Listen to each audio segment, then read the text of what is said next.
Halo Ibu dan Bapak Guru, setelah kita mengetahui apa itu kompetensi menginterpretasi dan memahami isi teks, sekarang mari kita lihat bagaimana ya untuk menguatkan kompetensi ini di kelas. Ibu dan Bapak, apapun mata pelajaran kita, ayo kita kuatkan kemampuan literasi dengan ragam strategi yang ada. Pada materi ini, kita akan coba menggunakan strategi sebelum, selama, dan setelah membaca. Mari kita bertemu Pak Franky, guru IPAS di SD Bahagia. Ia ingin peserta didik benar-benar memahami materi simbiosis. Oleh karena itu, ia ingin mengajarkan strategi membaca yang efektif. Berikut adalah hal-hal yang ia lakukan. Pagi ini Pak Franky sudah menentukan buku yang akan digunakan. Pada fase sebelum membaca, peserta didik diajak untuk memperkirakan isi bacaan menggunakan apa yang telah diketahuinya dan apa yang ingin diketahuinya tentang bacaan. Yuk kita lihat langsung ke kelas Pak Franky. Selamat pagi, hari ini kita akan mengenal lebih jauh terkait simbiosis.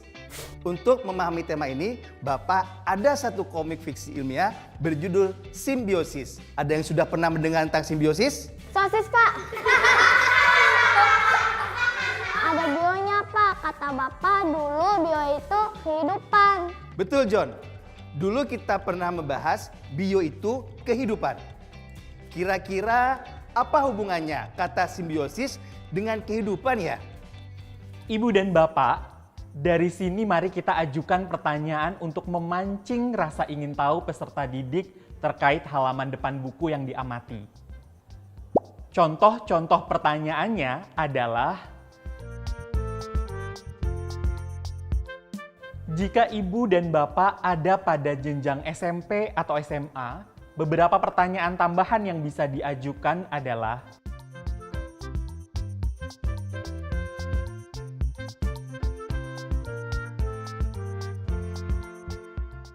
pada fase ini, mari ajak peserta didik untuk 1. Mencatat pemahaman tentang simbiosis. 2. Memeriksa apakah pemahaman tersebut sama atau berbeda dengan pemahamannya sebelum membaca buku. 3. Mencatat kata kunci atau kosakata yang belum dimengerti. Nah, sekali lagi, mari kita kembali ke kelas Pak Franky. Anak-anak, saat kalian baca buku ini, Bapak sudah membuatkan lembaran kerja kajian teks. Silakan kalian dapat isi saat menemukan informasi dari teks yang kalian baca ya. Dengan lembar kerja seperti ini, maka akan membantu peserta didik untuk lebih memahami isi teks seperti tokoh, latar waktu, dan alur ceritanya. Meskipun contoh sebelumnya adalah di jenjang SD, tapi kegiatan ini bisa dilakukan untuk SD sampai SMA atau SMK ya. Ibu dan Bapak, untuk membantu peserta didik memahami dan menginterpretasi isi teks, yuk kita bantu mengkoneksikan isi teks dengan dunia nyata. Kita bisa berikan diagram seperti ini.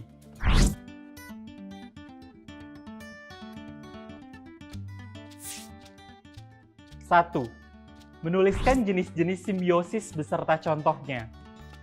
2. Menambahkan contoh-contoh lain untuk masing-masing jenis simbiosis tersebut.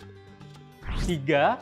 Mendiskusikan dan membandingkan contoh-contoh baru tersebut dengan teman di sebelahnya.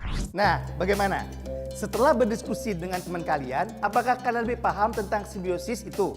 Atau adakah hal-hal yang kalian tidak sependapat? Saya, Pak, menurut saya siri yang hidup di pohon mangga itu parasitisme, tetapi kata Doni itu komensalisme. Yang mana yang benar ya, Pak?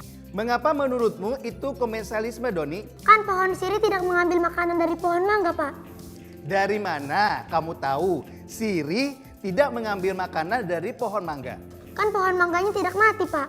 Nah, itu petunjuk yang penting ya. Salah satu tanda kita tahu simbiosis itu menguntungkan, netral, atau merugikan makhluk hidup adalah melihat dampaknya terhadap makhluk hidup lain. Sudah jelas, Sinta? Ibu dan Bapak, Pak Franky dapat menggali lebih dalam melalui scaffolding yang membantu peserta didik menginterpretasi dan memahami bacaan. Seperti apa caranya? Yuk kita lihat. Nah, bisakah kalian beri contoh lagi tentang hubungan pertemanan yang mutualisme, komensalisme, dan parasitisme dalam kehidupan sehari-hari? Budi nih, Pak, minta traktir terus. Doni juga suka minta contekan, Pak. Yang mutualisme kalau lagi belajar kelompok, Pak. Semuanya saling belajar. Kalau yang komensalisme bagaimana? Saya nebeng anak ke sekolah, Pak. Tidak kalian merugikan. Seru sekali ya. Ternyata dengan menggali pengalaman, peserta didik dapat memahami materi lebih dalam lagi. Ibu dan Bapak, contoh yang ada dalam materi ini dapat dilakukan di semua materi pelajaran ya. Bagaimana? Sudah siap mempraktikkan? Selamat bereksplorasi ya!